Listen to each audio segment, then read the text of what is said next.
وہ روز شام کے ٹائم شہر کی طرف اپنے سائیکل پر روانہ ہوتا تھا۔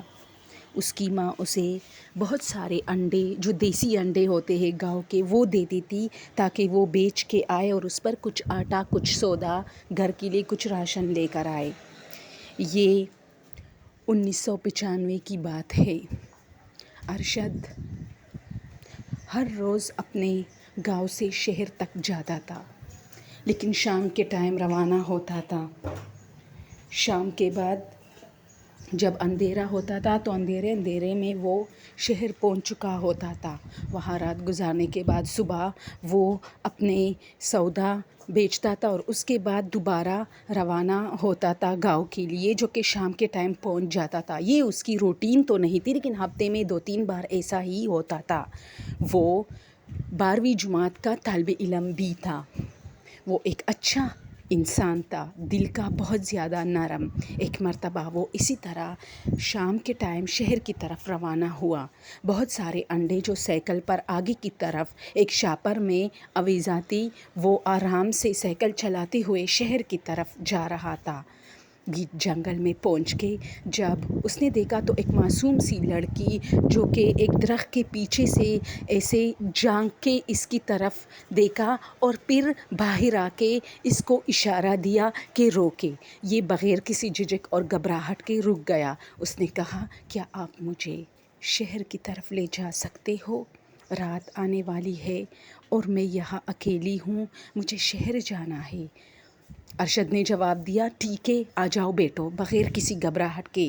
ارشد نے بالکل یہ خیال نہیں کیا کہ کیا پتہ یہ کوئی ہوائی مخلوق، کوئی غیر مرئی مخلوق یا کوئی چڑیل بھی ہو سکتی ہے جو کہانیوں میں ہوتی ہے، لیکن نہیں، ارشد روانہ ہوئے۔ ارشد نے اس سے کوئی بات نہیں کی، کیونکہ گاؤں کے لوگ ایک دوسرے سے پردہ کرتے ہیں، عورتیں اور مرد، اس لیے ارشد کو یہ مناسب نہیں لگا اور ارشد نے سوچا کہ جب اس کا منزل آ جائے گا، یہ خود بتائے گی تو میں سائیکل روک کے اس کو اترواؤں گا۔ لیکن تھوڑی دیر بعد جانے کے بعد ارشد نے سائیکل کو تھوڑا سا تیز کیا تاکہ اس لڑکی کو اس کے منزل تک جلدی پہنچا سکے، کیونکہ اس سے پہلے ارشد اتنا تیز سائیکل نہیں چلاتا تھا۔ اب ارشد نے کافی تیز کیا ہوا تھا۔ ارشد کو لگ رہا تھا کہ سائیکل کافی بھاری ہے، کیونکہ اب تو 2 لوگ سائیکل پر بیٹھے ہیں، لیکن اس سے پہلے بھی ارشد کا کوئی دوست اگر سائیکل پر پیچھے بیٹھتا ہے تو اتنا وزن نہیں ہوتا جتنا اس وقت ارشد فیل کر رہا تھا۔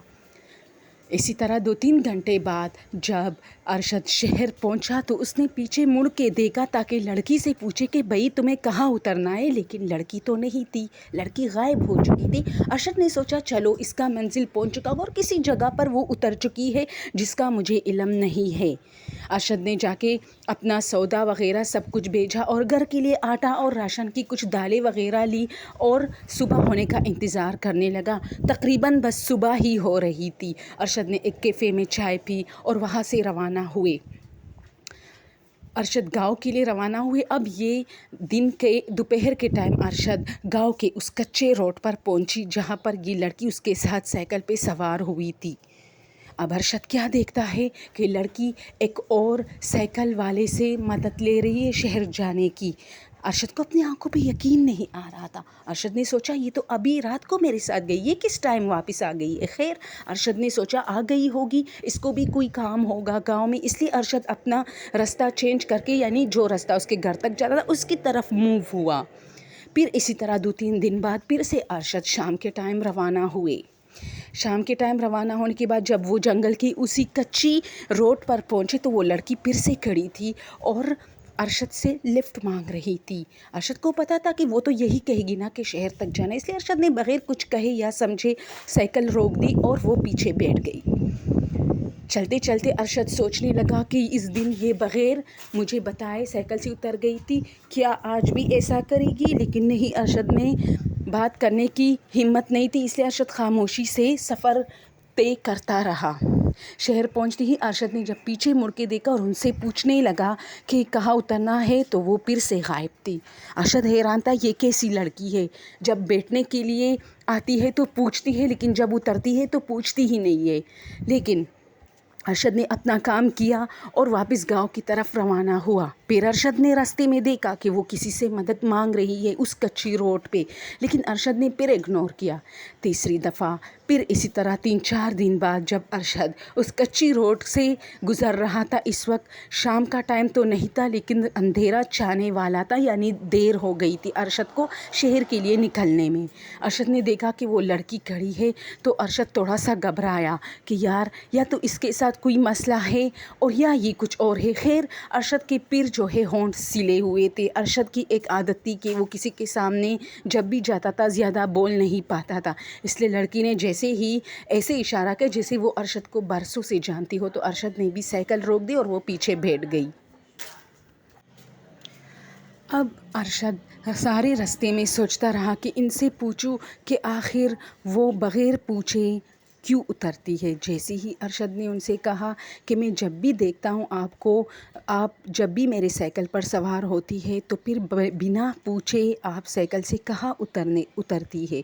اس لڑکی نے جواب دیا کہ میری موت اس راستے پر کچھ دنوں پہلے ہوئی تھی۔ یہ بات سن کے ارشد نے سائیکل پر ایسا جھٹکا مارا کہ سائیکل ان بیلنس ہو گیا اور خوف کے مارے یہ زمین پر گر پڑا۔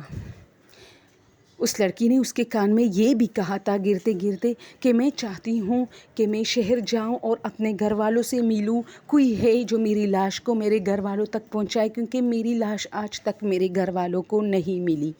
یہ سب سننے کے بعد ارشد کانپ رہا تھا اور جب پیچھے دیکھا تو کوئی نہیں تھا۔ ارشد ڈر گیا اور جیسے کہ تیسے کر کے شہر پہنچ گیا، اپنا کام کیا اور واپسی صبح کے ٹائم کی تاکہ رات نہ ہو اور اسے اس کچے راستے سے گزرتے ہوئے ڈر نہ لگے۔